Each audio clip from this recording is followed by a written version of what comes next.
Assalamualaikum warahmatullahi wabarakatuh.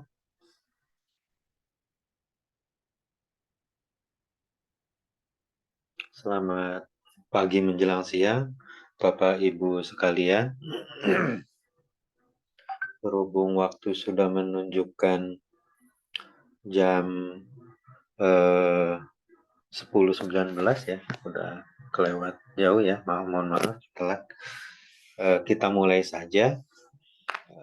Rabbi shrah li sadri wa yassir li amri wahlul 'uqdatam min lisani yafqahu qawli. Amin. Kemarin kita sudah melewati UTS dan Bapak Ibu sekalian, teman-teman sekalian juga sudah menjawab dengan baik. Terima kasih. Minimal pemahaman dasar tentang interaksi manusia dan komputer itu teman-teman semuanya sudah memiliki pengetahuan bagaimana caranya manusia ini atau ketika kita berinteraksi dengan komputer. Pada pertemuan kali ini kita akan membahas lebih jauh tentang input dari sebuah masukan kepada komputer itu sendiri. Baiklah, materi ini adalah materi tentang piranti interaktif. Apa itu piranti interaktif? Piranti interaktif itu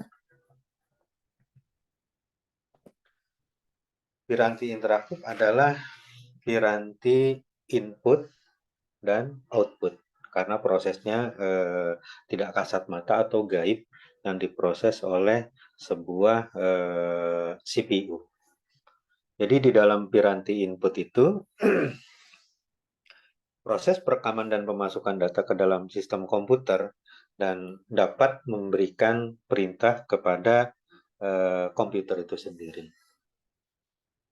Agar dapat berinteraksi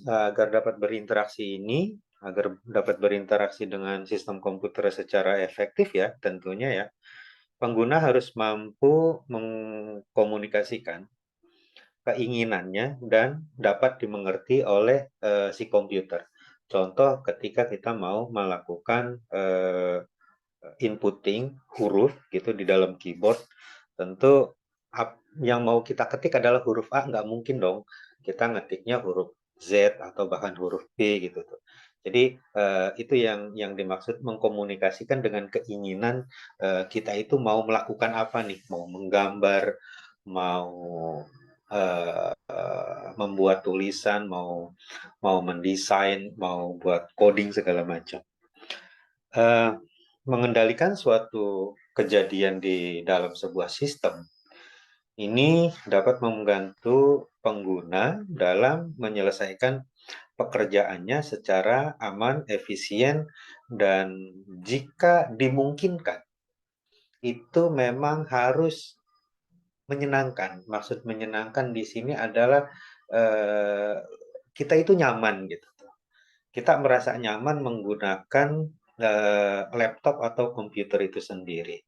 Supaya apa? Supaya apa yang kita masukkan ke dalam input, piranti input tersebut, nanti akan diproses ke dalam komputer dan outputnya seperti apa yang kita harapkan. Jadi secara umum, piranti input ini yang paling tepat adalah memenuhi salah satu faktor berikut ya, seperti psikologis pengguna, usia pengguna tentu kita tidak dibatasi ya. Terus juga familiar, pengalaman. Makanya kenapa penggunaan komputer ini sekarang baik itu digunakan oleh adik-adik kita atau anak-anak kita yang baik di TK maupun di perguruan tinggi ya, mereka mudah menggunakannya, mereka nyaman. Bahkan saya sering lihat ketika waktu rame-ramenya pandemi itu, anak-anak TK pun ketika setoran hafalan Al-Quran itu menggunakan Zoom dengan guru bimbingnya gitu ya, menggunakan Zoom walaupun memang dipandu oleh orang tuanya masing-masing, tapi mereka berinteraksi itu dibuat senyaman mungkin. Makanya itu adalah tujuan dari dibangunnya sebuah piranti-piranti masukan dari sebuah input. Di dalam piranti input ini kita mengenal yang namanya keyboard. Dari masa ke masa tentu keyboard ini mengalami perkembangannya. Tapi di sini ada sebuah teori menyebutkan bahwa memang awal mula sebuah keyboard itu bentuknya seperti yang saat ini kita gunakan. Bentuknya adalah QWERTY. Dan ini diciptakan oleh Christopher pada tahun 1870-an. Jadi piranti keyboard ini dibuat mengikuti atau menyesuaikan dengan mesin ketik pada saat itu. Agar kita itu dalam melakukan input huruf ataupun kombinasi itu dibuat semakin merasa nyaman dan mudah. Selanjutnya pada tahun 1936 ya, udah lumayan panjang gitu tuh.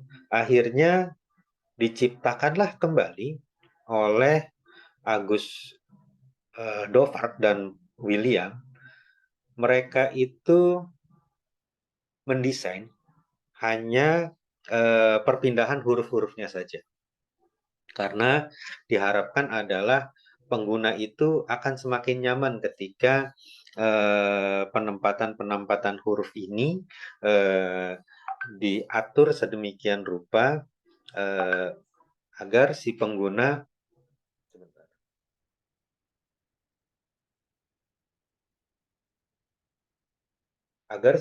lebih cepat dalam melakukan pengetikan.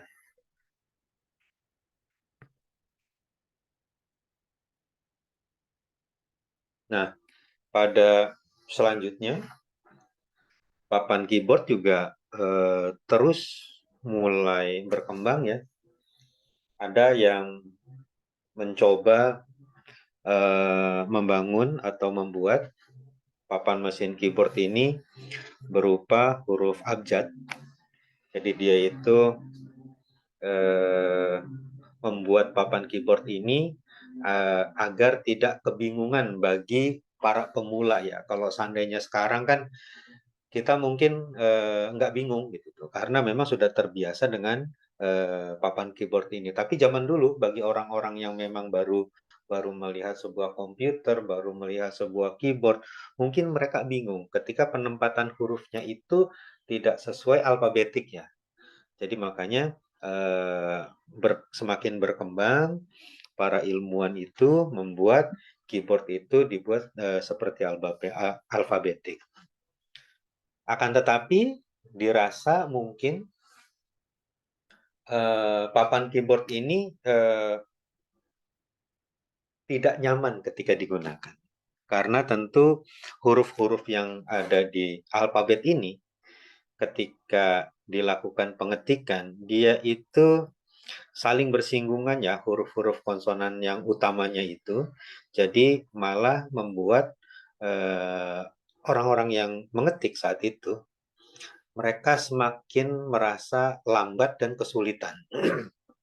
Jadi makanya keyboard QWERTY sampai saat ini masih tetap bertahan.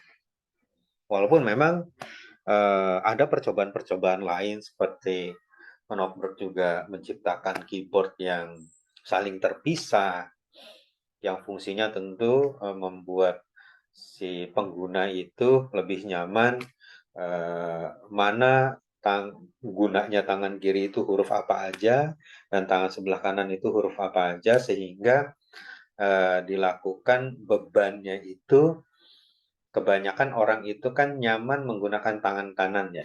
Jadi diharapkan dengan konsep Knopfler begini si pengguna itu bisa lebih nyaman dan lebih cepat dalam melakukan pengetikan atau input dari sebuah papan ketik. Dan selanjutnya Ada keyboard Phonotype. Keyboard Phonotype ini konon katanya digunakan saat itu bagi para pewarta berita. Jadi dari para pewarta berita saat itu, karena memang teknologi sudah berkembang, mereka juga bukan hanya uh, melakukan penulisan di kertas gitu kan, mereka sudah mulai menggunakan teknologi stenotype. Jadi penggunaannya papan kecil gitu. Kalau seandainya menggunakan papan yang besar seperti ini atau yang QWERTY kan terlalu besar ya, terlalu sulit. Jadi makanya diciptakanlah stenotype. Jadi fungsinya adalah agar membuat nyaman para pewarta berita ketika mengetik apa yang disampaikan oleh seorang narasumber. Kemudian berkembang lagi menjadi keyboard plain type. Jadi keyboard plain type ini kalau kita analogikan sekarang itu seperti ketika kita ngetik sebuah WhatsApp ya. Jadi ketika kita mengetik sebuah WhatsApp tuh di bawahnya itu kan kadang ada auto tag ya. Jadi di keyboard plain type ini memungkinkan si para pewarta berita itu supaya lebih cepat dalam melakukan pengetikan atau informasi yang disampaikan oleh seorang narasumber. Dan di dalam keyboard ini kita bisa bagi menjadi 4 bagian ya. Di dalam keyboard ini kita bisa bagi menjadi 4 bagian, di mana yang pertama adalah adanya tombol fungsi seperti F1, F2, dan seterusnya. Tombol fungsi ini digunakan untuk mempermudah atau agar mempercepat suatu proses input ya. Contoh kalau kita mau mengclose sebuah tampilan desktop, taskbar atau yang lainnya itu kan tinggal tekan Alt F4 ya, atau Fn F4 gitu kan. Yang selanjutnya ada juga alfanumerik, ABCD-nya ini, QWERTY-nya ini. Jadi satu adalah tombol fungsi, yang kedua adalah alfanumerik, yang selanjutnya adalah tombol kontrol, sisi kiri dan sisi kanan, dan yang terakhir adalah tombol numerik atau angka untuk input angka. Walaupun di sini juga sekarang ada ya tombol numerik itu berupa angka.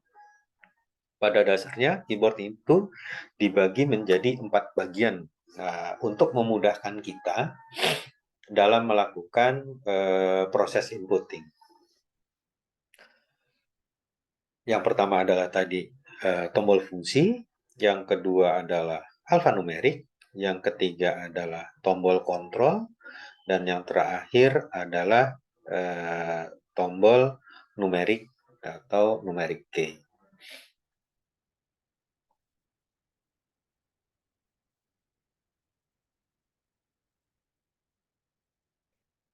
Sampai sini ada yang ditanyain dulu?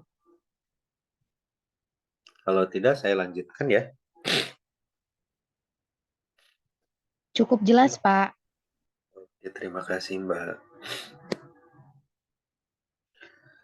Selanjutnya, di dalam piranti input ini, kita juga ada piranti penunjuk dan pengambil, atau yang sering kita lakukan itu ya mouse ya. Yang sering kita jumpai itu kan mouse. Di sini gambar sini ada mouse, ada joystick, ada stick bagi yang suka main PS gitu kan. Terus juga ada touchscreen dan yang lain sebagainya. Piranti penunjuk ini menurut Susanto dalam penelitiannya disebutkan bahwa piranti penuding dan pengambil Piranti penuding dan pengambil merupakan piranti interaktif yang digunakan untuk menunjuk atau menuding atau menempatkan kursor pada suatu posisi layar tampilan dan untuk mengambil suatu item informasi untuk dipindahkan ke tempat lain. Jadi piranti ini atau kita sebut aja kita spesifik aja mouse yang kita gunakan itu saat ini difungsikan adalah untuk menggeser sebuah objek, menarik sebuah objek, atau menjadi penanda.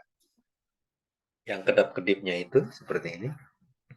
Nah, yang seperti ini, yang kedap-kedipnya itu, dia sebagai penanda bahwa itu adalah piranti penunjuk. Dari beberapa perkembangan mouse, yang seperti kita tahu gitu kan, mouse itu sebelum seperti sekarang ini, yang dia itu ada sensornya yang warna merah tuh, yang Bapak Ibu gunakan itu. Mouse itu sebelumnya dia itu ada trackballnya. Dia ada bolanya di tengah bawahnya itu dia ada bolanya yang fungsinya adalah sebagai sensor. Jadi sebelum seperti mouse yang sekarang ini, dulu itu bentuknya dia ada yang kabel, dia itu ada semacam trackballnya yang fungsinya adalah trackballnya itu berfungsi untuk menggerakkan sensor ke kanan, ke kiri, ke depan, ke belakang, atau berputar. Jadi semakin berkembang, keyboard ini sudah tidak menggunakan kabel dan dia itu sudah bentuknya itu sudah sensornya sudah tidak ada trackballnya lagi. Itu adalah perkembangan-perkembangan dari sebuah mouse dan bahkan mouse zaman dulu itu macam-macam ya bentuknya ya. Kalau kita browsing itu banyak sekali bentuk-bentuk mouse dari mulai yang pertama bentuknya kotak, selanjutnya juga dia sudah pakai kabel yang depannya itu hijau, kadang biru, dinamakan dengan slot PS2. Selanjutnya berganti lagi sampai sekarang ada berganti lagi bentuk USB dan yang terakhir adalah bentuknya wireless. Beberapa piranti penuding dan pengambil ini antara lain seperti yang saya sampaikan tadi, dia itu ada bentuknya mouse, ada bentuknya joystick, ada juga yang trackball, like pen, sama sensitif onil itu sendiri. Yang selanjutnya, detail dari yang tadi di awal saya sampaikan, pengertian dari mouse adalah merupakan salah satu piranti alternatif yang paling banyak digunakan ya. Kenapa? Ya karena memang penggunaan mouse selain kita berbicara di keyboard ya, mouse itu banyak sekali kita gunakan ketika mau berpindah-pindah tab menu. Ketika kita mau menggeser sebuah objek kalau bagi teman-teman yang menyukai sebuah desain. Jadi kegunaan mouse ini sangat besar sekali ketika memang kita mau melakukan interaksi bagi sebuah desainer.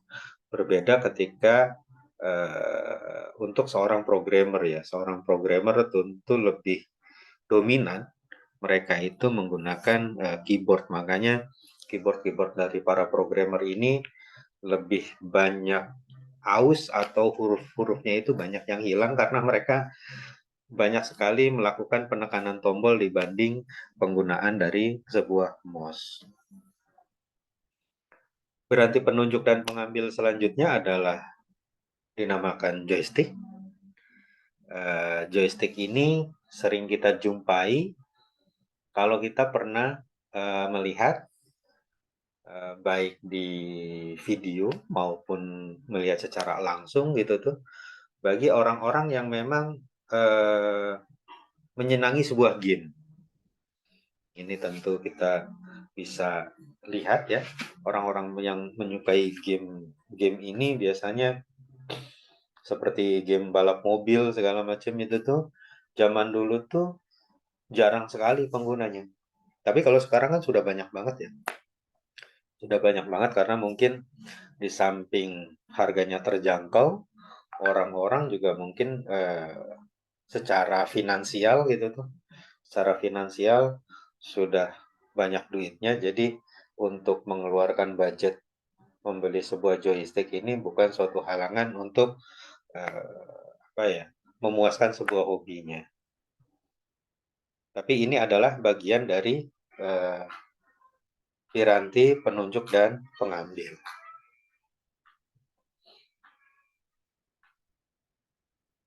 Selanjutnya adalah trackball.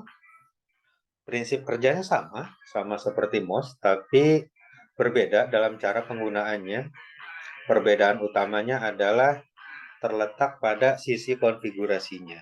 Hanya konfigurasinya saja. Jadi zaman dulu itu harus install drivernya, harus dicek juga gitu tuh kompatibel atau tidak. Tapi secara prinsip, secara kegunaan itu sama dengan cara kerja dari sebuah mouse itu sendiri. Yang selanjutnya adalah pointing stick. Pointing stick ini kalau teman-teman pernah melihat laptop Lenovo yang maaf agak sedikit lama gitu tuh, dia itu di tengahnya itu ada tombol merah ini. Tombol merah ini fungsinya hampir sama dengan mouse, hampir sama dengan mouse. Jadi dia seperti kursor, bisa digerak-gerakkan seperti itu, bisa digerakkan 360 derajat atau bahkan ke kanan ke kiri gitu. Fungsinya adalah membuat kita pengguna pengguna laptop atau keyboard itu menjadi lebih nyaman. Jadi para penemu-penemu itu berpikir bagaimana caranya membuat kita itu semakin nyaman, kita itu semakin familiar dalam menggunakan produk-produk dari berbagai macam ilmuwan yang memberikan apa ya, yang berkontribusi dalam pengembangan teknologi. Jadi mereka menganggap bahwa ketika trackball ini dipasangkan ke dalam sebuah keyboard, kita itu sudah tidak mencari-cari mouse lagi gitu. Kita sudah ya udah langsung di keyboardnya itu sendiri.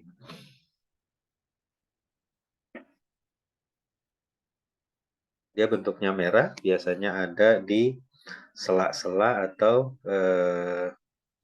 di tengah sebuah keyboard. Biasanya warnanya itu merah seperti ini. Nah, semakin berkembang, akhirnya para ilmuwan mengembangkan sebuah touchpad seperti yang saat ini ya, yang saat ini laptop Bapak Ibu ini gunakan. Dia itu uh, sudah kursornya itu sudah bisa kita gerak-gerakkan dengan touchpad ini. Dia bisa digeser kemanapun, dia juga bisa kalau yang sekarang itu bisa klik kanan, atau bagi para pengguna Apple itu kan nyaman banget ya. Kalau bagi teman-teman yang memang menggunakan Apple itu biasanya dia tidak mau berpindah ke sistem operasi Windows atau laptop-laptop selain Apple, karena memang katanya itu mereka nyaman ketika harus berpindah dari tab satu ke tab lainnya, atau bisa dibuka sekian banyak tab.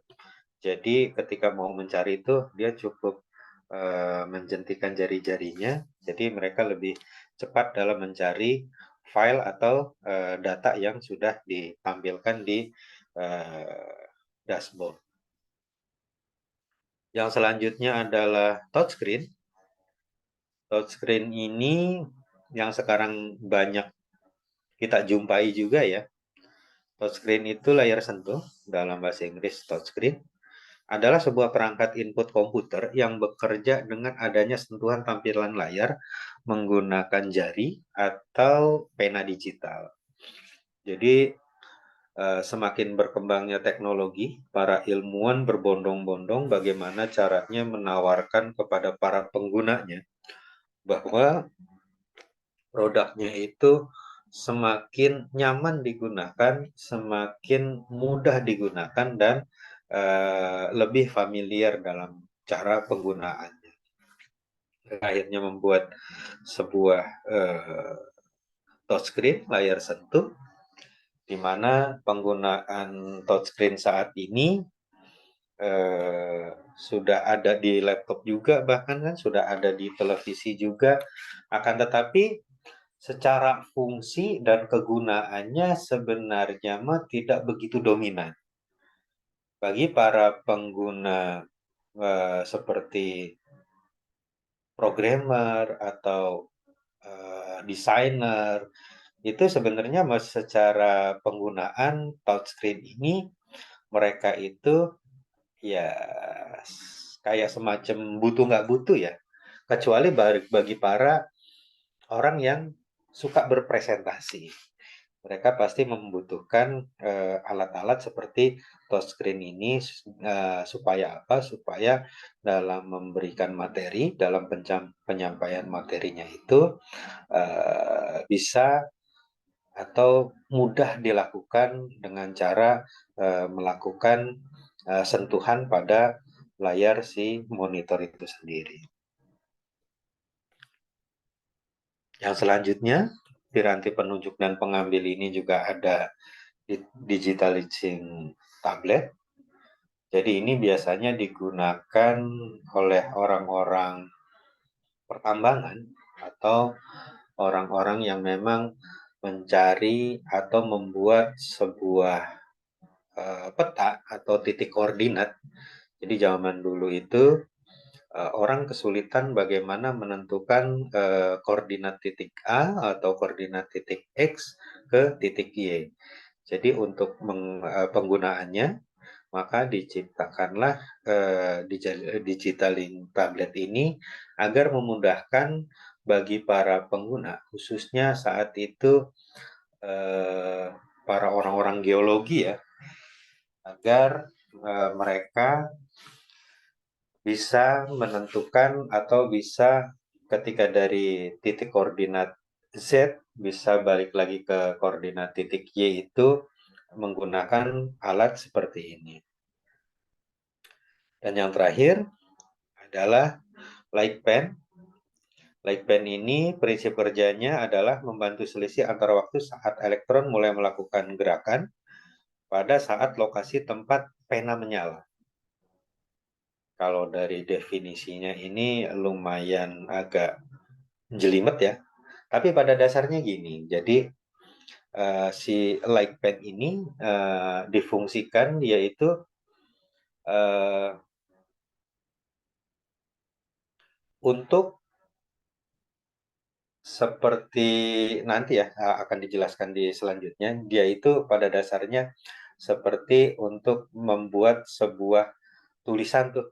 Kalau anak-anak tuh sekarang mainan tuh, dia itu light pen itu bisa membuat tulisan atau menggambar di sebuah tab atau layar gitu. Dia itu nanti akan secara cara kerjanya dia itu akan mengirimkan sinyal kepada si perangkat itu, nanti si perangkat itu akan memunculkan sebuah bentuk tergantung dari si pengguna itu mau bentuknya huruf, mau bentuknya coretan, mau bentuknya gambar atau apapun. Nah, fungsi light pen itu seperti itu. Kalau sekarang kan light pen kan sudah berkembang sangat baik ya, seperti yang dilakukan oleh Samsung itu kan eh, tanda tangan pun bisa dilakukan di dokumen yang bisa dibuka menggunakan HP Samsung dan sebagainya gitu. Itu salah satu dari kegunaan light pen atau Apple, produk Apple sendiri pun ada. Bahkan produk lain seperti Huawei segala macam sekarang sudah banyak sekali perangkat-perangkat yang menggunakan light pen, tapi tentu dia bentuknya wireless ya, terpisah ya, sudah tidak lagi menggunakan colokan seperti ini. Itu adalah piranti penunjuk dan pengambil.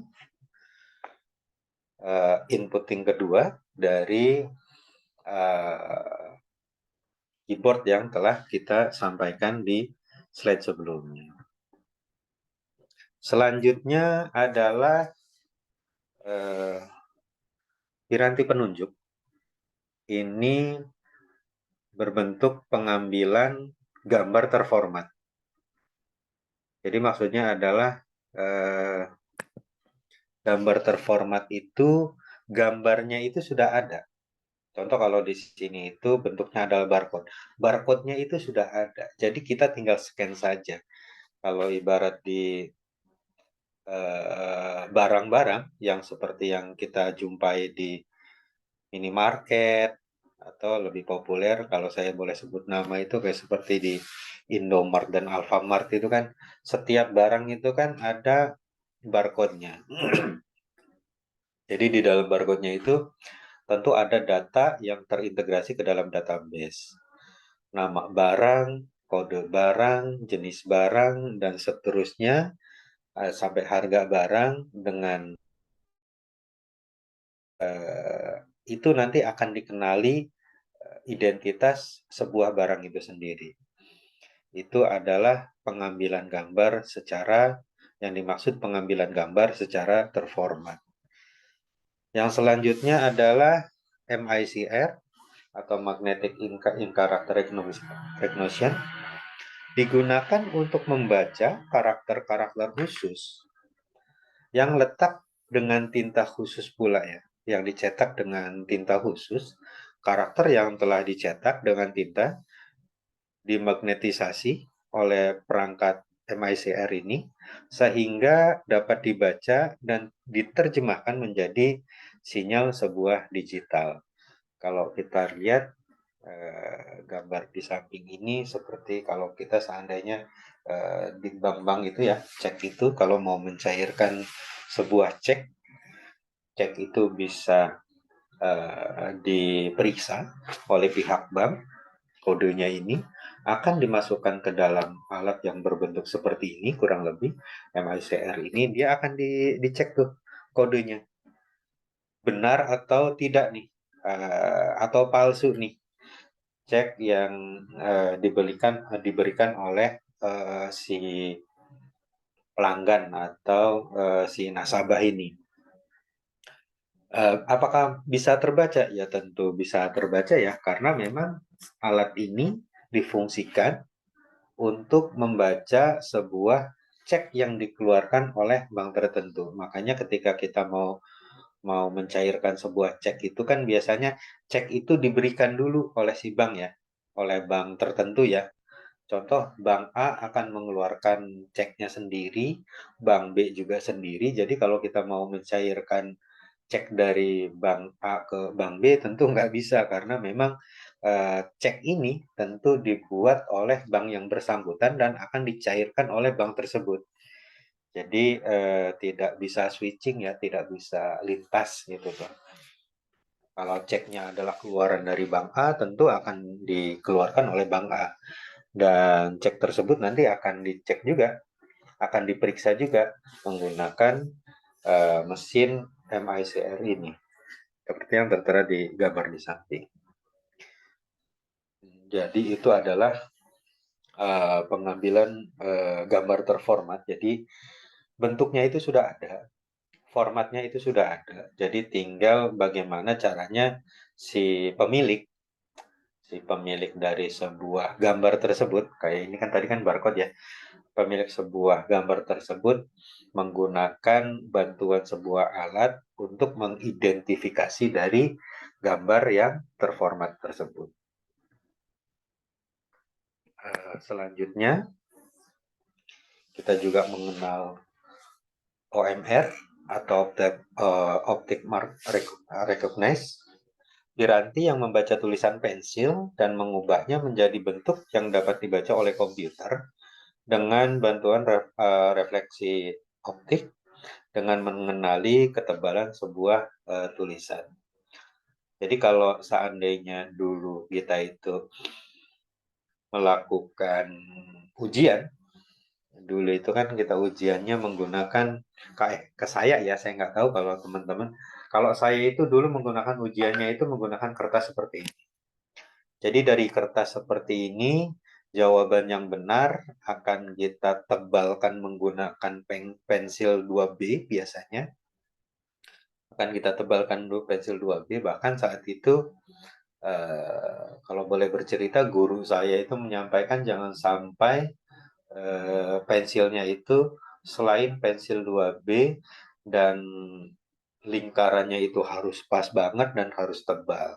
Mungkin itu adalah fungsinya karena si alat ini nanti dia akan membaca dari goresan pensil yang kita yang kita masukkan ke dalam kertas ini. Fungsi ketebalannya adalah kertas ini akan membaca dari si goresan pensil. Jadi saat itu entah ditakut-takuti atau bahkan saya yang ketakutan sendiri ya. Jadi memang harus benar-benar hati-hati sekali dalam menjawab soal-soal menggunakan kertas seperti ini.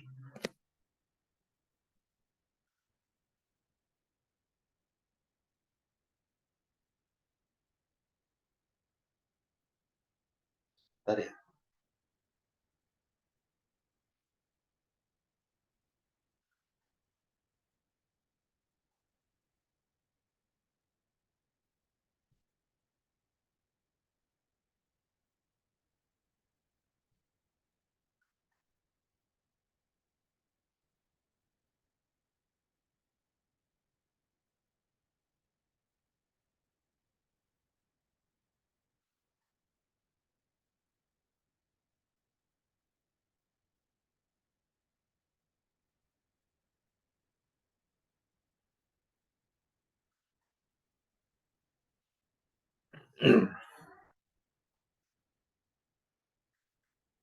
Yang selanjutnya, pengambilan gambar terformat ini seperti yang tampak di gambar di sebelah kanan ini adalah QR code yang sering kita jumpai saat ini ya. QR code itu hampir sama dengan barcode tadi, hanya bedanya QR code ini kita gunakan dengan bantuan ponsel kita sendiri ya. Jadi semakin berkembang, semakin ke sini teknologi terus berkembang, semuanya hanya dalam satu genggaman gitu, ibaratnya seperti itu. Jadi ketika kita mau melakukan pembayaran, kita bisa menggunakan QR code ini. Jadi QR code itu adalah bentuk evolusi dari sebuah kode batang atau barcode dari suatu dimensi, dari satu dimensi menjadi dua dimensi. Tentu caranya adalah dengan kita menyeken sebuah QR code dari tempat atau layanan seperti kemarin kan ya vaksin segala macam, ketika kita mau masuk sebuah arena-arena tertentu kan kita diwajibkan untuk men-scan dari QR code yang tertera. Jadi kalau seandainya kita sudah divaksin, di situ akan tampil data kita itu sudah divaksin keberapa dan selanjutnya. Dan QR code ini yang kita tahu bersama juga bisa difungsikan menjadi sebuah metode pembayaran ya di tempat-tempat umum itu atau di tempat-tempat makan, kafe, atau di mall, atau bahkan sekarang di warung-warung kecil pun sekarang sudah banyak sekali ada yang menggunakan dengan QR code ini sendiri. Seperti di pasar pun ada kalau nggak salah. Itu adalah pengambilan gambar terformat. Pengambilan gambar terformat itu maksudnya adalah inputting data.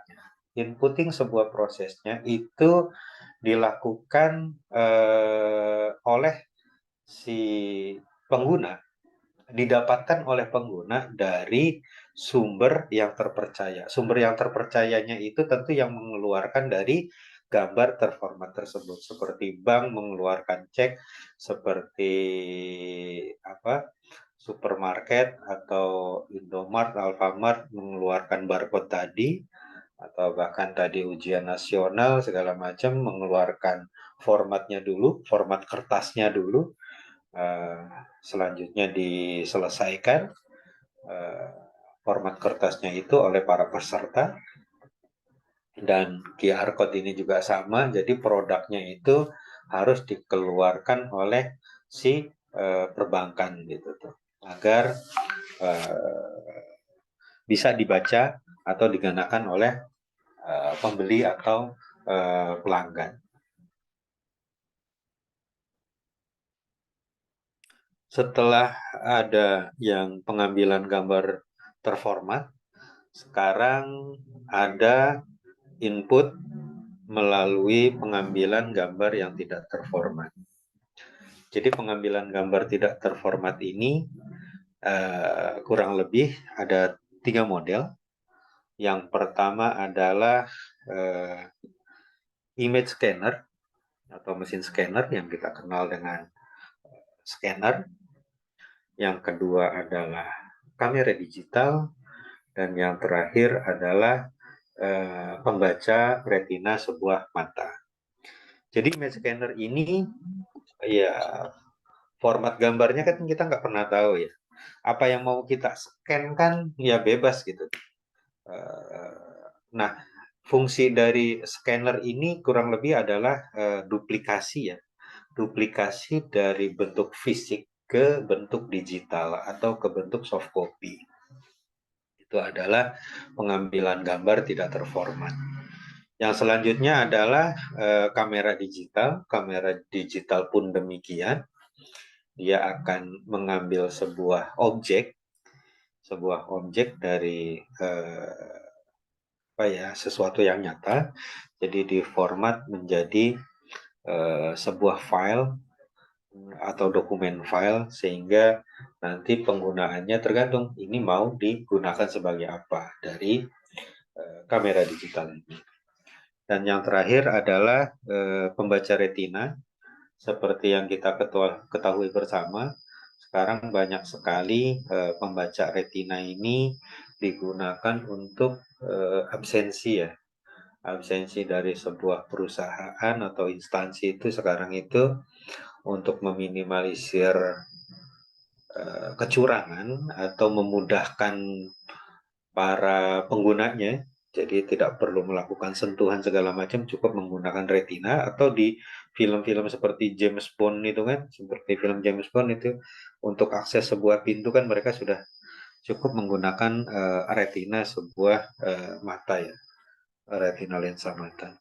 Itu adalah pengambilan gambar tidak terformat. Yang selanjutnya di dalam piranti interaktif ini ada yang namanya VR headset.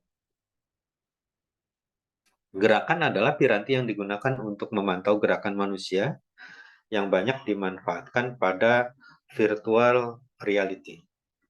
Yang pertama adalah VR headset, piranti yang dipasang di kepala, seperti ini, menutup mata, yang digunakan untuk menangkap dan merekam gerakan-gerakan kepala, serta menayangkan berbagai macam gambar ke mata pemakai.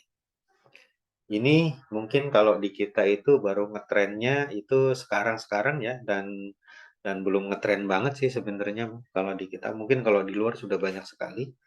Jadi kalau yang kita pernah lihat mungkin di tayangan-tayangan itu kan seperti penggunaan ini seperti kita ilustrasi menggunakan virtual main roller coaster gitu kan. Padahal kita hanya melihat sebuah lensa ya, sebuah alat yang ditempelkan ke kepala kita dengan menutup ruang mata kita, jadi fokus ke dalam virtual reality itu, jadi seolah-olah nyata gitu ya. Ini banyak sekali kalau kita lihat di tayangan-tayangan itu memang seperti real ya, seperti real, kita merasakan sensasinya, kita merasakan bahagia, senang dan sedihnya itu gitu tuh menggunakan alat ini. Jadi ini adalah salah satu piranti interaktif menggunakan sebuah gerakan. Jadi gerakannya itu nanti akan masuk ke dalam melalui mata kita, diproses oleh otak, dan secara refleks mungkin ya, para otot atau tangan kaki kita itu bergerak karena melihat dari sensasi yang kita rasakan tadi dari VR headset itu sendiri. Yang selanjutnya adalah seperti gambar tangan di bawah ini atau kita sebut dengan glove, piranti yang berbentuk sarung tangan yang digunakan untuk merekam jenis serta kekuatan gerakan jari ya, dengan tangan si pemakai. Jadi balik lagi kalau di tayangan-tayangan yang mungkin Bapak Ibu pernah mengalami ya, melihat ya. Jadi itu kan salah satu fungsinya kalau sekarang di dunia medis itu untuk membantu ketika tangan seseorang itu tidak mampu digerakkan atau bahkan ada yang menggunakan tangan robot ya, tangan palsu seperti itu. Jadi dengan bantuan teknologi yang bentuknya glove ini, jadi akhirnya seolah-olah dia memiliki tangan baru dengan bentuk sebuah mesin. Dan itu bisa digerakkan ya, sama bisa digerakkan. Seperti kaki palsu dan sebagainya itu kan sebuah perkembangan dari teknologi itu sendiri. Selanjutnya layar tampilan. Layar tampilan merupakan piranti yang dipastikan selalu ada ya di dalam sebuah sistem komputer karena nggak mungkin layar tampilan itu nggak ada. Dia mau bentuknya layar monitor, bentuknya tabung, bentuknya LCD, bentuknya proyektor. Jadi layar tampilan ini bisa dibilang wajib ada karena ya bagaimana dia mau mengeluarkan output pada sebuah layar tampilan kan kalau nggak ada yang ditampilkan di dalam sebuah layar. Karena lewat layar tampilan inilah pengguna dapat melihat apa yang dia interaksikan. Jadi dia melakukan apa nih? Melakukan desain segala macam. Jadi akan muncul di layar tampilan. Karena tidak mungkin kita melakukan sebuah input, tapi kita nggak tahu outputnya itu akan seperti apa gitu. Kalau tidak ada penampilnya. Dan komponen-komponen dari layar tampilan ini, yang pertama adalah frame buffer, yang kedua adalah display controller, dan terakhir adalah display dari sebuah prosesor. Jadi cara kerjanya adalah ketika layar tampilan ini dimasukkan sebuah input, dia akan mengirimkan ke dalam magnetic code. Selanjutnya, dia akan ditampilkan kepada penampil atau layar dari tabung sebuah layar monitor itu sendiri. Pada prinsipnya cara kerjanya sama ya, dia itu mau layar LCD atau LED atau proyektor, pada dasarnya cara kerjanya adalah sama. Cara kerjanya adalah seperti proses yang tadi ini, ada input, ada proses, dan ada output yang mengeluarkan pada lensa atau layar itu sendiri. Nah, ini adalah jenis atau tipe-tipe dari layar sebuah tampilan ya. Jenisnya itu ada 5. Tapi sebelum kita berbicara tentang jenis tampilan, sebenarnya kita mengetahui atau kita sempat tahu bahwa untuk menampilkan sebuah tampilan itu dulu mungkin kita mengenal yang namanya HDMI. Kalau sekarang itu kan HDMI ya. Colokannya itu tuh HDMI. Pak, saya perlu browsing kali ya HDMI sebentar.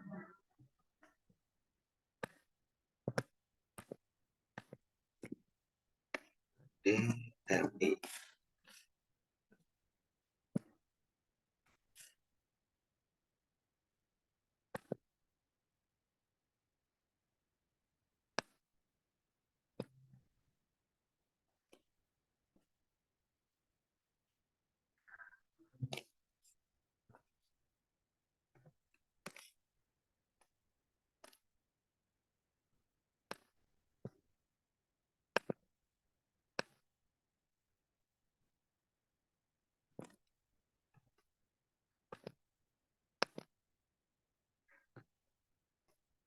HDMI itu seperti ini, seperti Bapak Ibu tahu semua ya. Ini di televisi juga ada, di layar monitor juga ada. HDMI ini difungsikan agar tampilan itu lebih jernih ya. Kalau dulu kita mengenal adanya VGA. Jadi di dalam komputer atau yang bentuknya CPU dan monitor itu biasanya bentuknya dia memilih untuk penampil semakin lebih bagus, semakin lebih jernih, itu biasanya dipengaruhi oleh semakin tingginya sebuah VGA. Polanya sama seperti RAM. Jadi dia itu pola kelipatan seperti kalau dulu 128, kalau sekarang kan sudah hampir giga-gigaan ya, sudah jauh sekali. Jadi di dalam penampil ini ada berbagai macam sekali. Sebelum HDMI itu atau bahkan sebelum VGA itu kita mengenal adanya CGA atau color graphic ya. Jadi dia itu masih tampilannya kurang lebih kayak hitam putih gitu tuh sebuah layar monitor itu. Biasanya bentuknya layar monitornya masih sebuah tabung ya. Tapi tabungnya masih bentuk layarnya itu hitam putih atau bahkan kuning.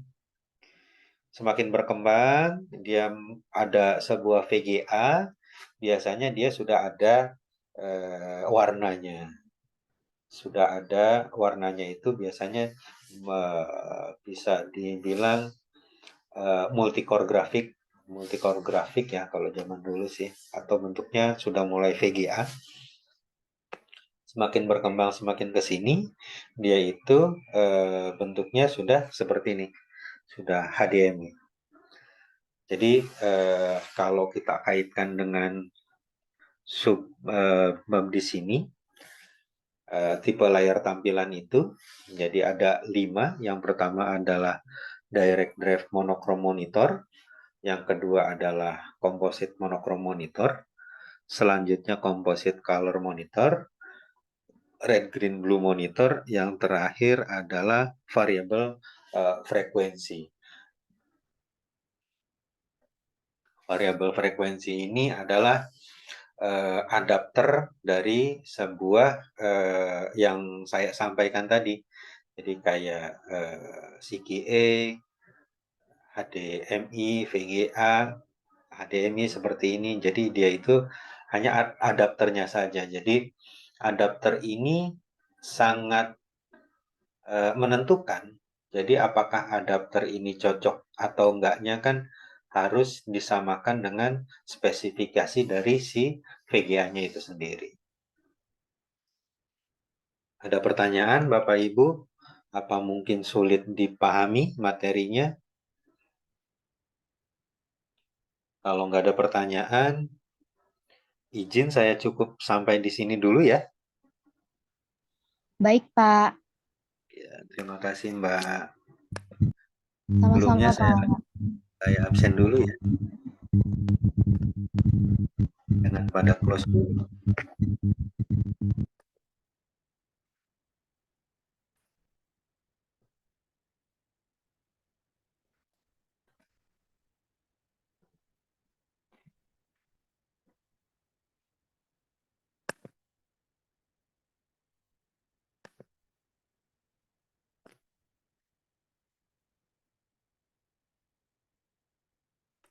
Pak Haba Kisah ada,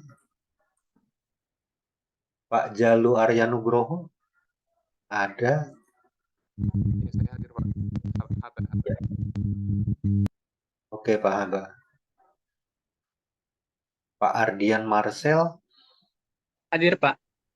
hadir ya. Pak Alfata Alfata sakit, Pak. sakit ya. Semoga lekas sembuh.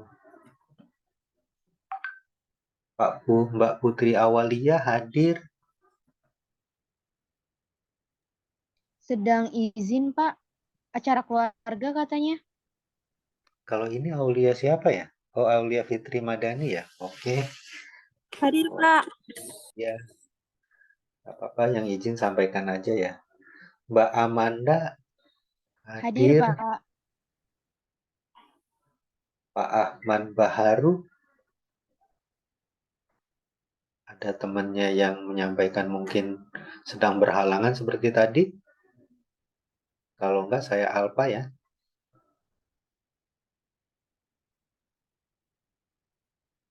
Pak Muhammad Yusuf ada.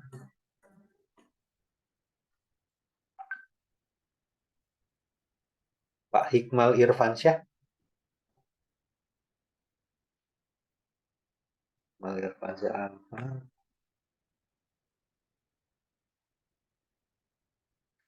Mbak Alisa Nur Hafsah. Nggak ada ya. Mbak Fania Ayu Putri.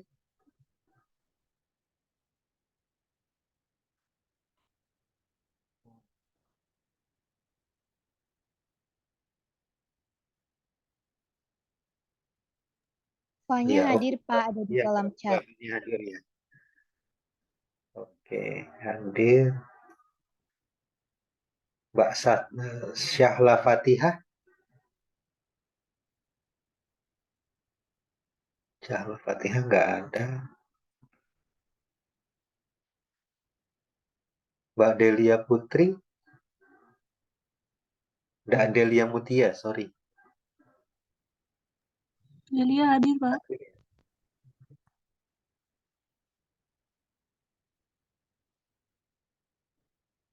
Mbak Aulia hadir. Pak Nana Irmanto. Nggak ada ya. Mbak Fania Ayu Putri ada. Oke. Terima kasih Bapak Ibu sekalian. Semoga sehat selalu. Atas waktunya, izin kita close pertemuan ini. Billahi taufik wal hidayah. Wassalamualaikum warahmatullahi wabarakatuh. Waalaikumsalam warahmatullahi wabarakatuh. Terima kasih, Pak. Terima kasih Mbak Amanda.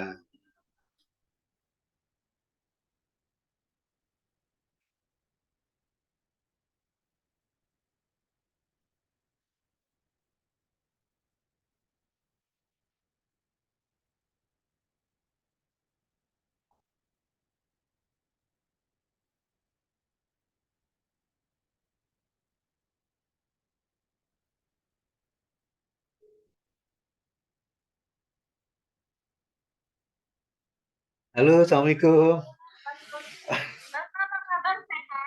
Aduh, doanya Ibu, saya sehat walafiat, Bu. Aduh, bisa aja, amin. Bu,